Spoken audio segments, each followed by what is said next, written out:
الرحمن الرحیم رب اشرح لی صدری ویسر لی امری واحلل عقدۃ من لسانی یفقہوا قولی سبحانک لا علم لنا الا ما علمتنا انک انت العلیم الحکیم وقال اللہ تعالی فی القرآن المجید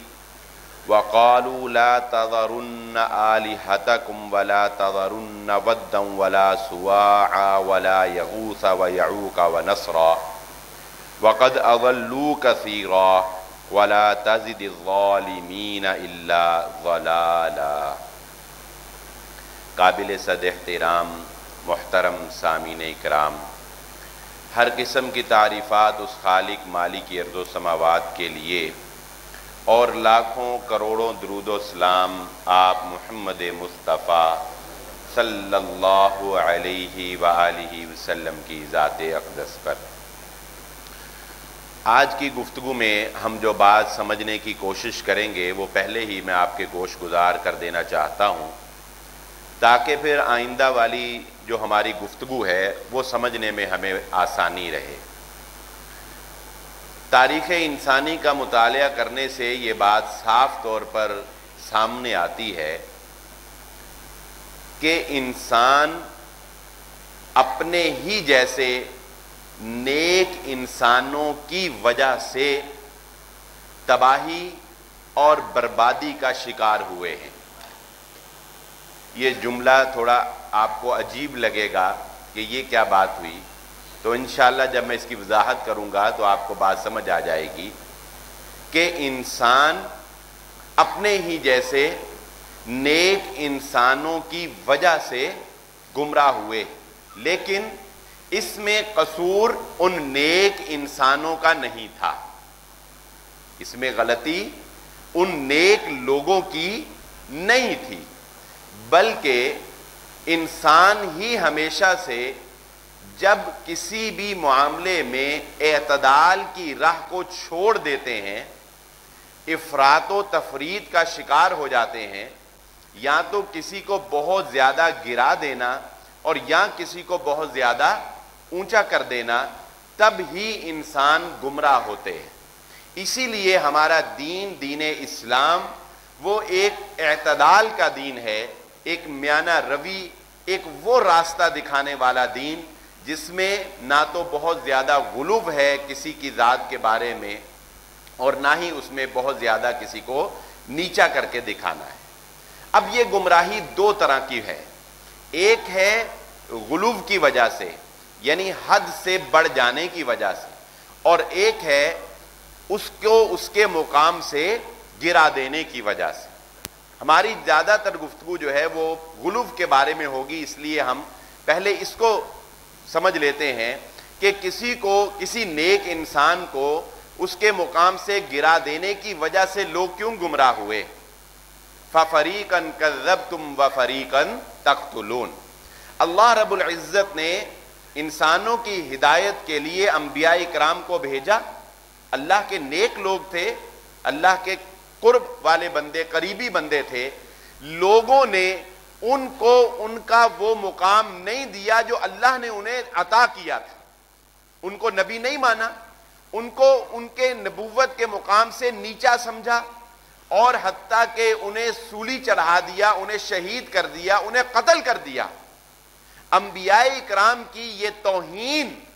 نیک لوگوں کی یہ توہین ان لوگوں کی گمراہی کا اور ان لوگوں کی ہلاکت کا باعث بن گئی۔ تو کیا سمجھ میں آیا کہ بسا اوقات جب ہم کسی انسان کی بات کو سمجھنے کی کوشش نہیں کرتے اور جو مقام اس کو حاصل ہے اس کو وہ مقام نہیں دیتے، اس کو اس کے مقام سے گرانے کی کوشش کرتے ہیں، تو بھی ہم گمراہی کا شکار ہو جاتے ہیں، تو بھی ہم راہ راست سے ہٹ جاتے ہیں۔ دوسری صورت یہ ہوئی کہ انہی انبیاء اکرام اور اللہ رب العزت کے نیکوکار لوگوں کی وجہ سے لوگوں نے جب غلو اختیار کیا تو بھی لوگ گمراہ ہو گئے۔ اور وہ کیسے کہ ان کی نیکی کی وجہ سے ان کو اتنا زیادہ ماننا شروع کر دیا اتنی زیادہ ان کی اطاعت اور فرما برداری کرنی شروع کر دی کہ بڑھاتے بڑھاتے ان کو اللہ رب العزت کے ساتھ ہی ملا دیا، اللہ کے ساتھ شریک بنا دیا، حد سے تجاوز کر گئے، تو بھی یہ لوگ گمراہ ہو گئے۔ چنانچہ آج ہم یہ دیکھیں گے کہ انسانوں کے اندر شرک کا آغاز کس طرح سے ہوا، اور پھر عرب معاشرے کے اندر شرک کا یعنی بت پرستی کا آغاز جو ہے وہ کس طرح ہوا۔ حضرت نوح علیہ السلام کے زمانے میں جو بت جن کی پرستش کی جاتی تھی بہت سے تھے، جن کا یہ ذکر سورہ نوح میں یہ آیت جو میں نے آپ کے سامنے پڑھی 23 نمبر آیت ہے، جس میں ذکر کیا گیا کہ وَقَالُوا لَا تَذَرُنَّ آلِهَتَكُمْ وَلَا تَذَرُنَّ وَدْ وَلَا سُوَاعَ یغوث یعوق اور نصر، یہ 5 بت تھے دراصل جن کی وہ لوگ پرستش کرتے تھے، اور ان کے نام سورہ نوح میں اللہ رب العزت نے ذکر کیے ہیں۔ لیکن دراصل یہ بت بنے کیسے؟ انہوں نے بتوں کا روپ کیسے دھار لیا؟ تو دراصل یہ اس قوم کے بہت ہی نیکوکار اور بہت ہی عبادت گزار لوگ تھے، اور آپ فطرت انسانی دیکھتے ہیں کہ ہم جو لوگ چاہے عمل نہیں بھی کرتے خود، لیکن کسی بہت ہی نیک آدمی سے، کسی شریف آدمی سے ایک محبت ہو جاتی ہے انسان کو، ایک عبادت گزار آدمی سے انسان اسی لیے محبت کرتا ہے کہ یار شریف آدمی ہے، کسی کو چھیڑتا نہیں، کسی سے تنگ نہیں کرتا، بلکہ اکثر لوگ شرفاء کا، بدماش قسم کے لوگ جو ہیں وہ بے لوث شرفاء کا ساتھ دینے کے لیے تیار ہو جاتے ہیں، صرف اسی لیے کہ یار یہ تو ہم تو چلو برے ہیں، ہمیں کوئی چھیڑے تو چھیڑے، ہم سے کوئی پھڈا لے تو لے، اس شریف کو کیوں تنگ کرتے ہو بھائی؟ ہم دیکھتے ہیں پھر کہ اس شریف آدمی کو کون تنگ کرتا ہے، ہم اس کا ساتھ دیتے ہیں، ہم اس کے ساتھ کھڑے ہوتے ہیں۔ ہوتا ہے نا ایسے کہ شرفاء کا ساتھ جو ہے وہ برے لوگ صرف ان کی شرافت کی وجہ سے دینا شروع کر دیتے ہیں کہ یہ ایک نیک آدمی ہے، شریف آدمی ہے، کوئی اس کو کیوں تنگ کرے، ہم نہیں یہ برداشت کر سکتے۔ تو اسی طرح یہ لوگ بھی دراصل اپنے معاشرے کے نیکوکار لوگ تھے، شریف لوگ، عبادت گزار، کسی کو تنگ نہ کرنے والے، اچھے اخلاق کے حامل لوگ تھے۔ تو ان سے لوگوں کی ایک محبت تھی، لوگوں کو ان سے ایک لگاؤ تھا۔ جب یہ وفات پا گئے، جب یہ چلے گئے، تو ظاہر ہے کہ لوگ پھر ان کے تذکرے کیا کرتے تھے، اور لوگ جو ہیں ان کی قبر پر بھی ان کے لیے دعائے خیر کرنے کے لیے جایا کرتے تھے۔ تو پھر شیطان نے لوگوں کے دلوں کے اندر، لوگوں کے ذہنوں میں یہ وسوسہ ڈالا کہ تم جو ہر وقت ان کا ذکر بھی کرتے ہو اور تمہیں دعا مانگنے کے لیے ان کے قبر پر جا کر جو ہے وہ دعا کرنی پڑتی ہے، تو ایک مجسمہ ان کا بنا کر وہ اپنے شہر کے درمیان میں رکھ لو، تاکہ تمہیں ان کی قبر پر نہ جانا پڑے اور تم اس کو دیکھ کر ان کو یاد کرتے رہو، ان کی ایک یادگیری جو ہے وہ بن جائے گی۔ چنانچہ یہاں سے آغاز ہوا۔ پھر اس کے بعد اگلا سٹیپ یہ ہوا کہ شیطان نے اگلی نسل کے ذہنوں میں یہ بات ڈالی کہ وہ ایک مجسمہ شہر میں پڑا ہوا ہے، ہر ایک کو اس کے پاس جانا پڑتا ہے ان کی یاد تازہ کرنے کے لیے، تو کیوں نہ ان کا ایک مجسمہ ہر شخص جو ہے وہ اپنے گھر میں ہی رکھ لے۔ چنانچہ ہر شخص نے ایک مجسمہ اپنے گھر میں رکھ لیا۔ وہ مجسمہ پہلے صرف ایک یادگیری تھا، جس طرح آج بھی آپ دیکھیں گے کسی دکان پر آپ جائیں تو ایک بابا جی کی تصویر لگی ہوتی ہے، اس کو ہار پہنایا ہوا ہوتا ہے نا، دیکھیں گے نا وہ کیا ہوتا ہے، وہ ایک دادے پر دادے کی یا جس نے کوئی بڑا کمال کیا ہوتا ہے اس کی تصویر لٹکا کر تو اس کے اوپر ایک ہار لٹکایا ہوتا ہے۔ ہر انسان کا عقیدہ اس کے بارے میں برا نہیں ہوتا، شرکیہ نہیں ہوتا، بعض لوگ صرف اظہار محبت کے لیے ایک یادگیری کی طور پر ایسی تصاویر جو ہے وہ اپنے گھروں میں یا اپنی دکانوں پر لٹکا لیتے ہیں کہ یہ ہمارے بزرگ تھے، یاد رہے، ہمیں یادگیری رہے۔ تو ابتدا میں یہ بت جو تھے یہ ایک یادگیری تھے، صرف کہ یہ ہمارے معاشرے کے نیک لوگ تھے، عظیم لوگ تھے، ایک یادگیری ہے بس، کمال لوگ تھے۔ لیکن پھر جوں وقت گزرتا گیا، اگلی نسل آتی گئی، تو شیطان نے ان کے ذہنوں میں یہ بات ڈالنا شروع کر دی کہ دراصل یہ لوگ ہی اصل میں ہیں جن سے تم نے مانگنا ہے، جو تمہارے کام آ سکتے ہیں، جن سے تم کچھ حاصل کر سکتے ہو۔ الغرض نتیجہ یہ نکلا کہ بالتدریج، یہ کام 1-2 سالوں میں نہیں ہوا، کئی سالوں میں بالتدریج جو ہے پھر یہی بت جو ہے ایک معبود اللہ رب العزت کے مقابلے میں ایک معبود کی حیثیت اختیار کر گئے. لوگوں نے انہی سے مانگنا شروع کر دیا، اور عقیدہ یہی تھا، عقیدہ آج بھی یہی ہے اور اس وقت بھی یہی تھا. کوئی بھی بت کو پوجنے والا، چاہے وہ ہندو ہی کیوں نہ ہو، چاہے وہ ہندو ہے یا کوئی بھی ہے، کسی بھی بت کو پوجنے والا، یا مشرکین مکہ بھی جو بتوں کو پوجتے تھے، انشاءاللہ اس کا بھی ہم ذکر کریں گے، کوئی بھی بت پرست یہ عقیدہ نہیں رکھتا تھا کہ یہ بت ہی دراصل خدا ہے، یہ بت ہی دراصل معبود ہے. یہ عقیدہ نہیں ہے. جو اصل عقیدہ تھا وہ یہی تھا کہ دراصل یہ بت وہ نیکوکار لوگ ہیں جن کو اللہ کا قرب حاصل ہے، جن کو اللہ کا قرب حاصل ہے. ان بتوں کے ذریعہ سے ہم اللہ رب العزت کے قریب ہو جاتے ہیں. یا یہ عقیدہ تھا کہ چونکہ یہ لوگ اللہ کی عبادت کر کے اتنے نیک ہو گئے، اللہ کے اتنے قریب ہو گئے کہ اللہ رب العزت نے انہی کو اختیارات دے دیے، اللہ نے انہی کو اختیارات دے دیے، اولاد دینے کے، بارش نازل کرنے کے، رزق دینے کے، ان کو اختیار اللہ نے دے دیے. چنانچہ اب چونکہ اللہ نے اختیار ان کو دے دیے، فلہذا اب ہم اللہ سے کیا مانگیں، ان سے ہی ہم مانگتے ہیں. یہ مختلف طریقے کے عقائد تھے. تیسرا عقیدہ یہ بھی تھا کہ ان کے ذریعے سے، جب ان کے وسیلے سے، ان کے واسطے سے جب ہم اللہ سے مانگیں گے تو اللہ ہماری بات کو رد نہیں کر سکتا. ہم ان کے ذریعے سے جب اللہ رب العزت کے پاس جائیں گے تو یہ اللہ ہماری بات کو رد نہیں کرے گا. تو دراصل یہ وہ نیکوکار لوگ تھے جن کی عبادت کی جانے لگی، جو اپنے معاشرے میں بہت ہی نیک سمجھے جاتے تھے. اور تھوڑا سا مختصر سا میں تعارف بھی آپ کے سامنے اس کا رکھ دوں کہ ہر قبیلے والا، آپ اندازہ لگا سکتے ہیں انسان کی کم عقلی کا. اللہ رب العزت فرماتے ہیں لَوْ كَانَ فِيهِمَا آلِهَةٌ إِلَّا اللَّهُ لَفَسَدَتَا. اللہ تعالیٰ فرماتے ہیں اے انسانوں اپنی عقل استعمال کرو، اگر اس کائنات میں ایک ذات کے علاوہ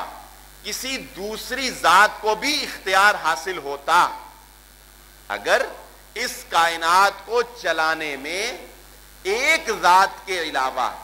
کسی دوسری ذات کو اختیار ہوتا تو کائنات لفسدتا، تو یہ کائنات کا نظام چل نہیں سکتا تھا، یہ فساد کا شکار ہو جاتا، درم برم ہو جاتا. کیسے کہ جب ایک کہتا کہ میں نے فلاں کو موت کا فیصلہ سنانا ہے، اس کو موت آنی چاہیے،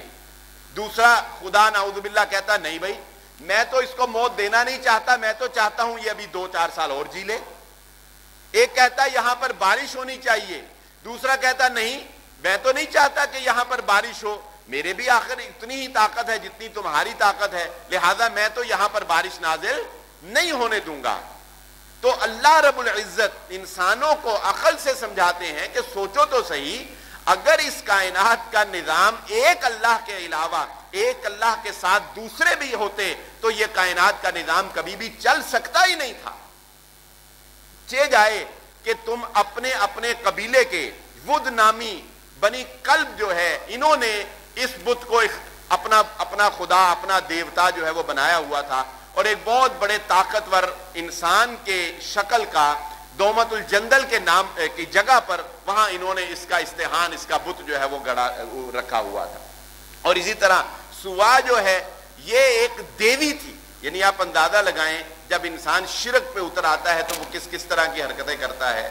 یہ شرک انسان کی عقل پر پردہ ڈال دیتا ہے. یہ ایک عورت کا بت تھا، سوا نامی عورت کا بت تھا کہ جس کو قبیلہ حذیل کے لوگ جو ہے وہ سمندر کے قریب جو ہے وہ اس کی پرستی جو ہے وہ کیا کرتے تھے. اس طرح ہر علاقے والے نے، یہ آگے بھی جو بت ہے، یغوث کا جو بت ہے یہ بلقیس کا علاقہ جو سبا، ملکہ بلقیس جو تھی جس کا سبا کا علاقہ تھا یمن کے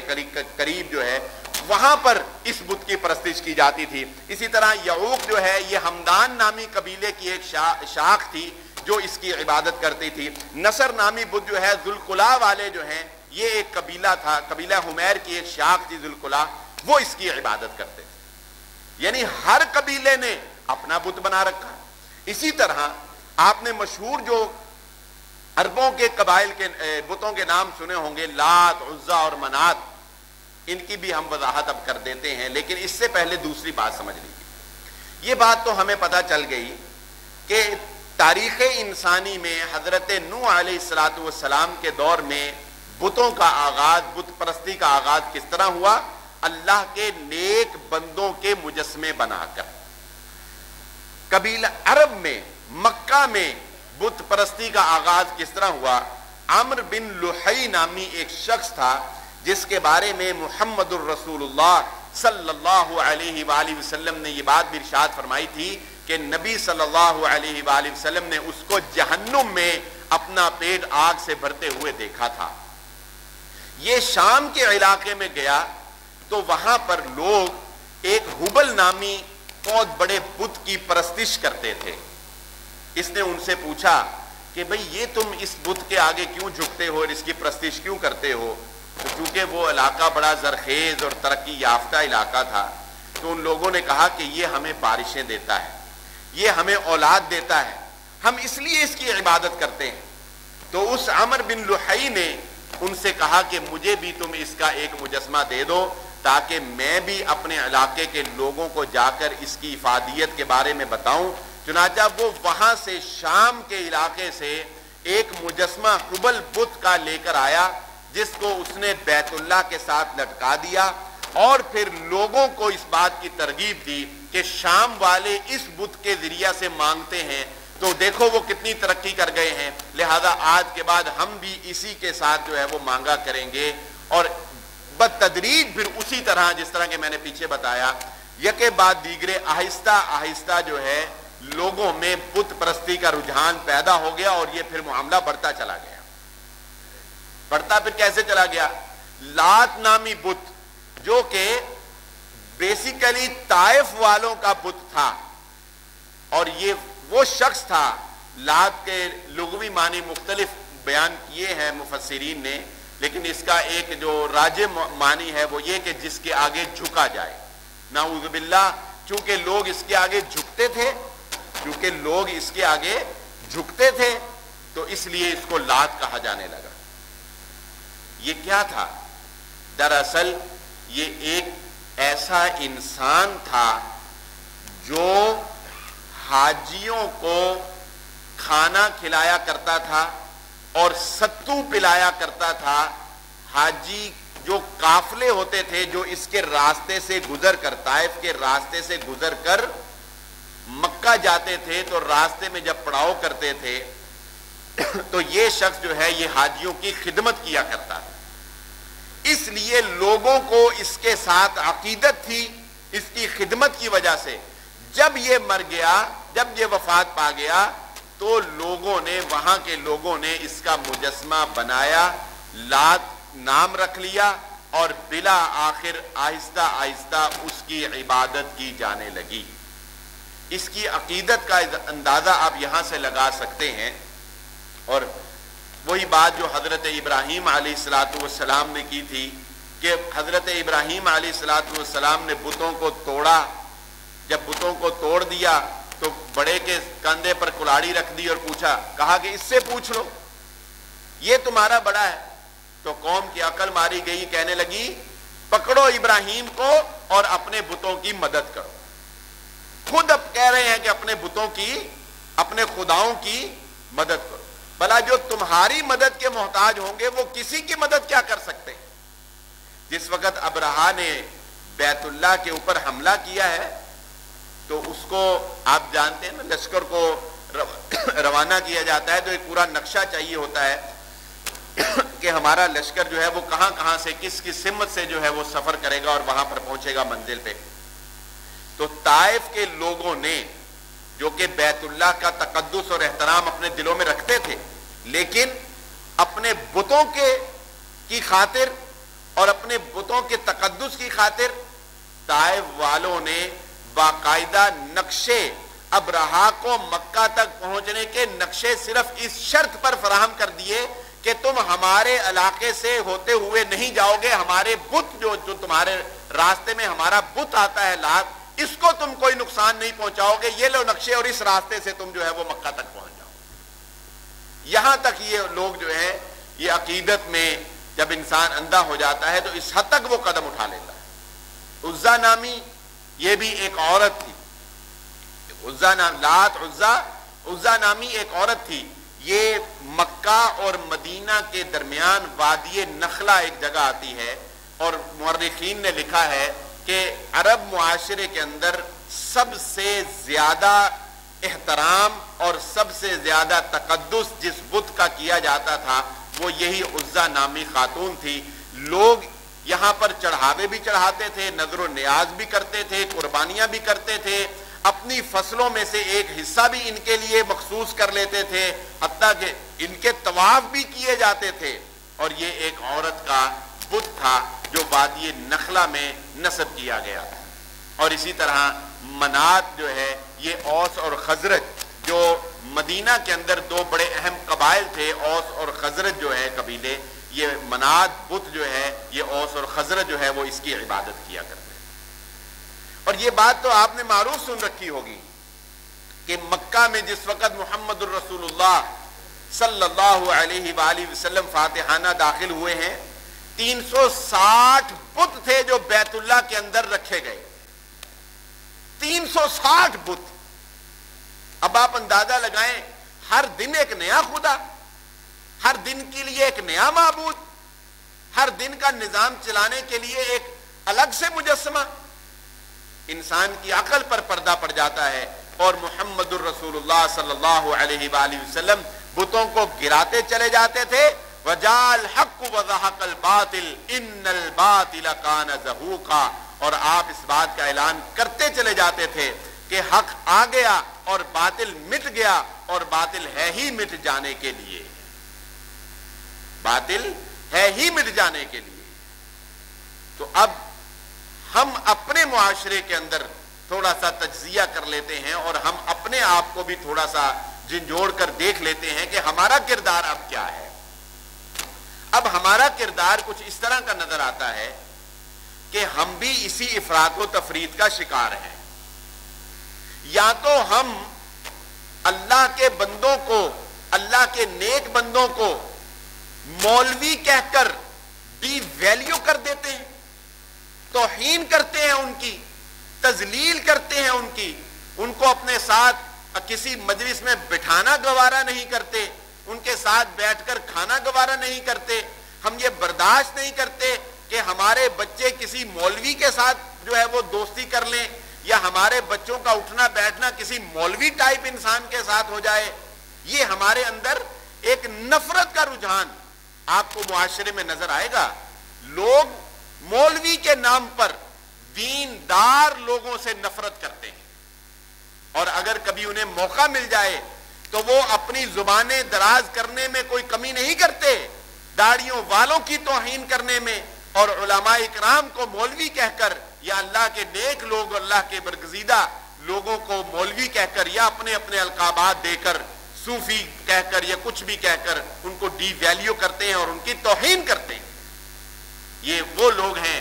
جن کا ذکر میں نے شروع میں کر دیا کہ اللہ رب العزت کے نیکوکار لوگوں کو انہوں نے وہ مقام نہیں دیا جو اللہ نے انہیں عطا کیا۔ حالانکہ اللہ کے نیک بندے یا انبیاء کرام اللہ رب العزت کی مخلوق سے کسی اجر کا مطالبہ نہیں کرتے۔ ان اجری الا علی اللہ، میرا اجر تو صرف اللہ کے پاس ہے۔ اللہ کے نیک بندے کسی سے کوئی معاوضہ نہیں چاہتے، کسی سے کوئی قدردانی نہیں چاہتے، کسی سے کوئی واہ واہ نہیں چاہتے۔ وہ تو کہتے ہیں ہم تمہیں دین کی بات بتا رہے ہیں، اللہ اس کی جزا ہمیں دے گا۔ ہماری نیت یہ ہے کہ اللہ کی خاطر ہم کر رہے ہیں، تمہاری خیر خواہی کر رہے ہیں۔ اور دوسرا رویہ آپ کو یہ نظر آئے گا جو کہ بہت زیادہ بڑھ چڑھ کر جو ہے وہ آپ کو نظر آئے گا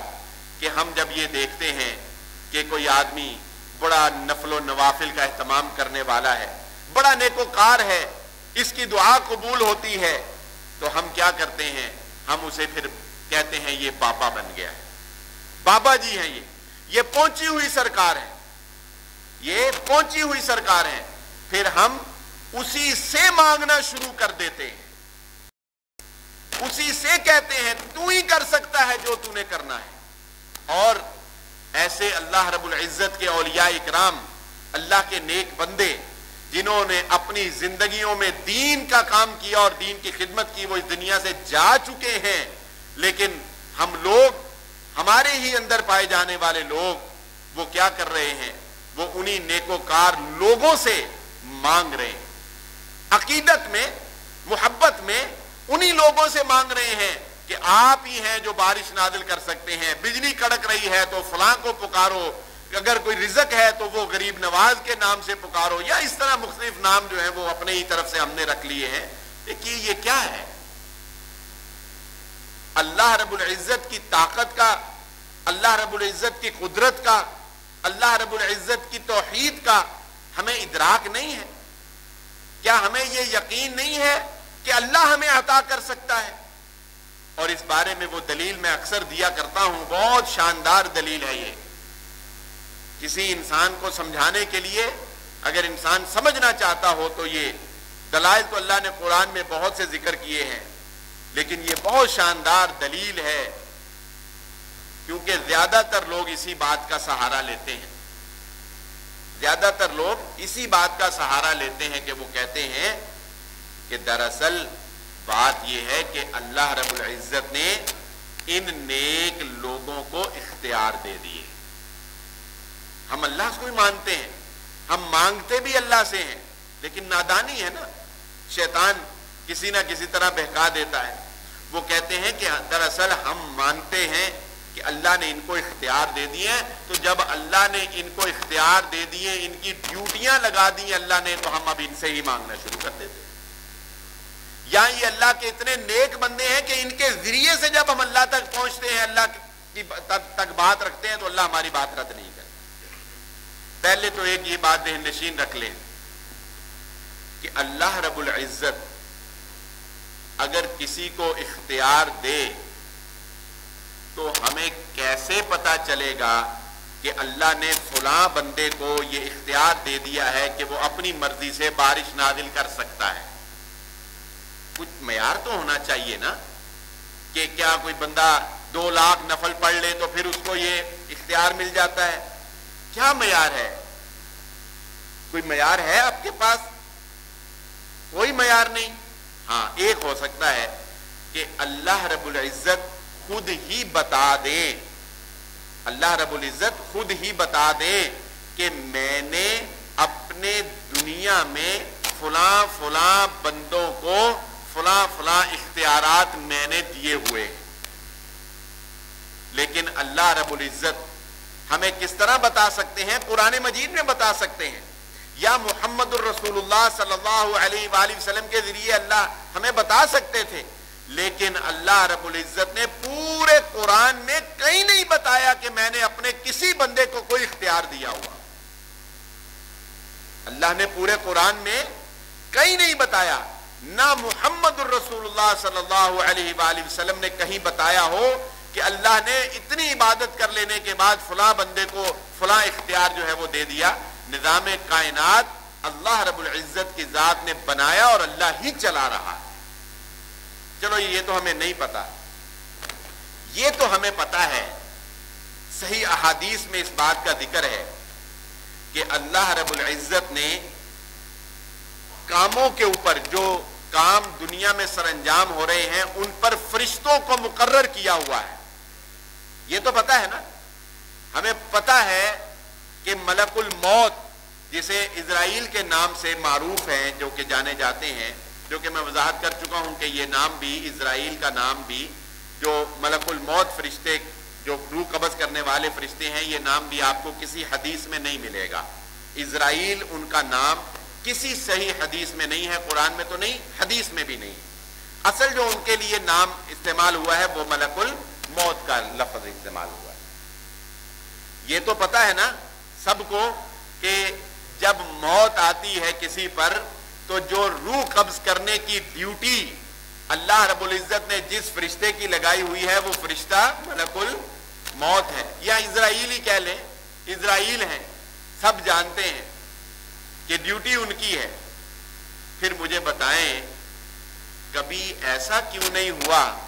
کہ جب آپ کسی اپنے پیارے کی زندگی مانگنا چاہتے ہوں،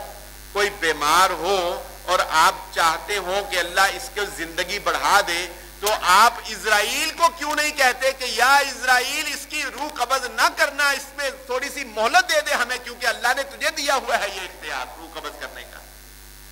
کیوں نہیں کہتے اس کو؟ یا بارش نہ مانگنی ہو تو جن فرشتوں کی ڈیوٹی بارش کے اوپر ہے ان کو کیوں نہیں پکار کے کہتے کہ تمہاری اللہ نے ڈیوٹی لگائی ہے، تمہارے اختیار میں ہے، بھئی یہاں بارش نازل کر دو؟ اللہ کو ہی کہتے ہیں نا، اللہ کو کہتے ہیں۔ کیوں؟ کیونکہ حکم جس ذات کا چلنا ہے، فیصلہ جس ذات کا ہے، وہ صرف اور صرف اللہ رب العزت کی ذات ہے۔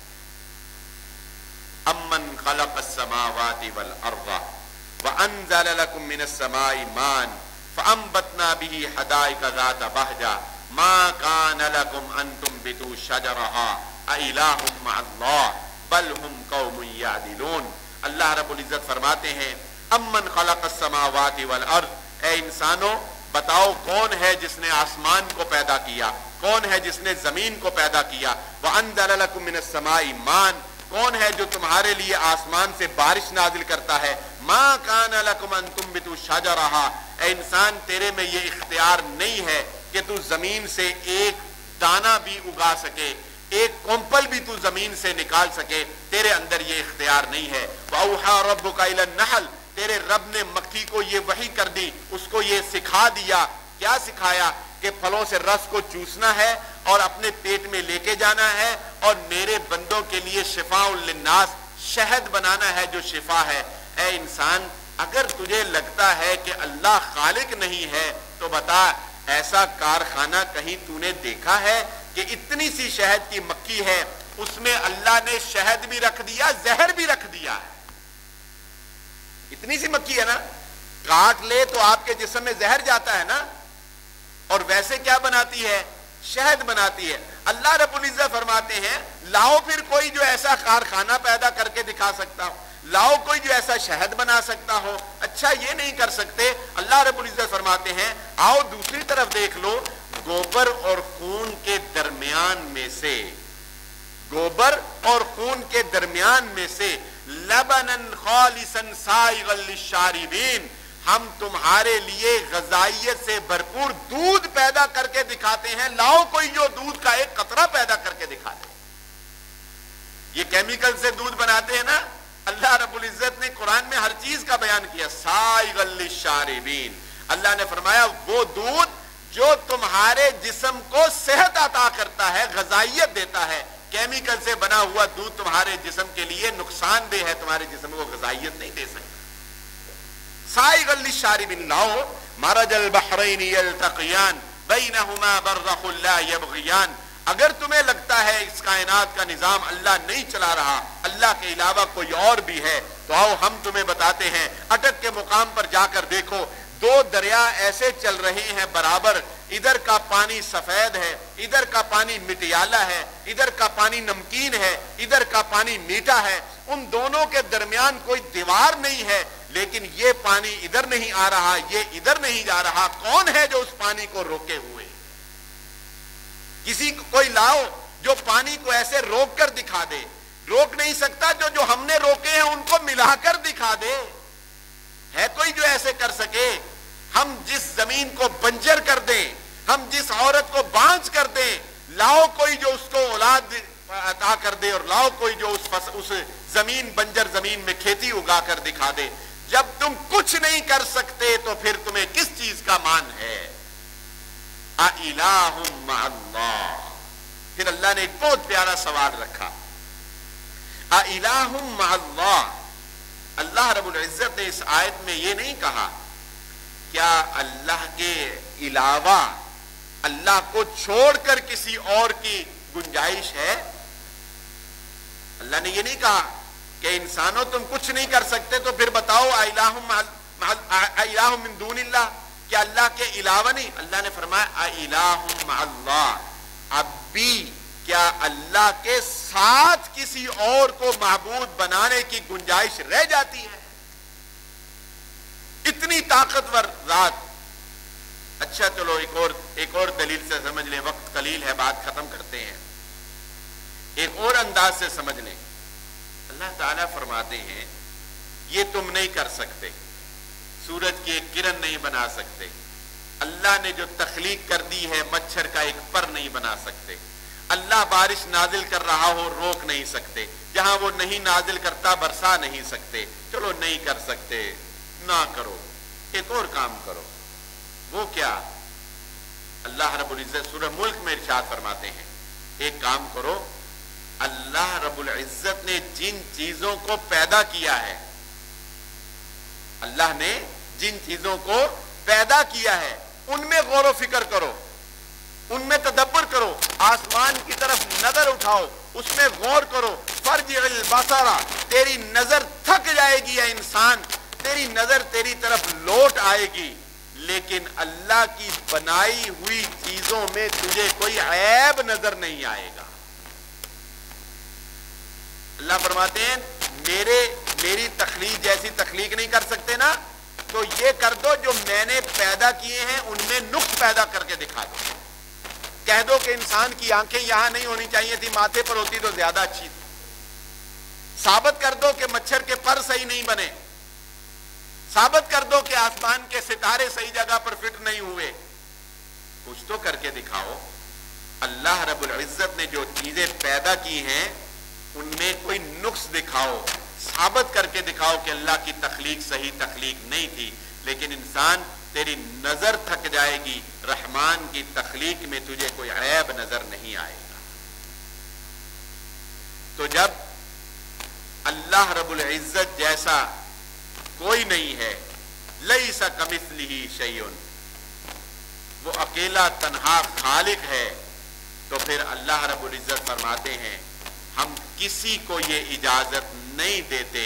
کہ وہ مخلوق میں سے کسی کو اٹھا کر ہمارے برابر کر دے، وہ مخلوق میں سے کسی کو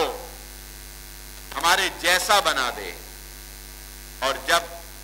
ہم ہی سب کچھ کرنے والے ہیں تو ہم یہ حق رکھتے ہیں کہ یہ پیشانی جھکے تو صرف اللہ کے آگے، یہ ہاتھ اٹھے تو صرف اللہ کے آگے، نظر و نیاز ہو تو صرف اللہ کی، ہم یہ حق رکھتے ہیں کہ عبادت ہو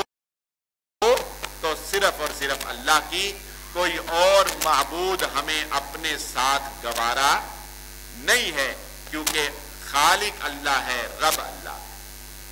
اللہ تعالیٰ سے دعا ہے اللہ مجھے اور آپ کو مختصر وقت میں جو کہا اور جو سنا سمجھ کر عمل کرنے کی توفیق عطا فرمائے۔ وما علیہ الا البلاغ۔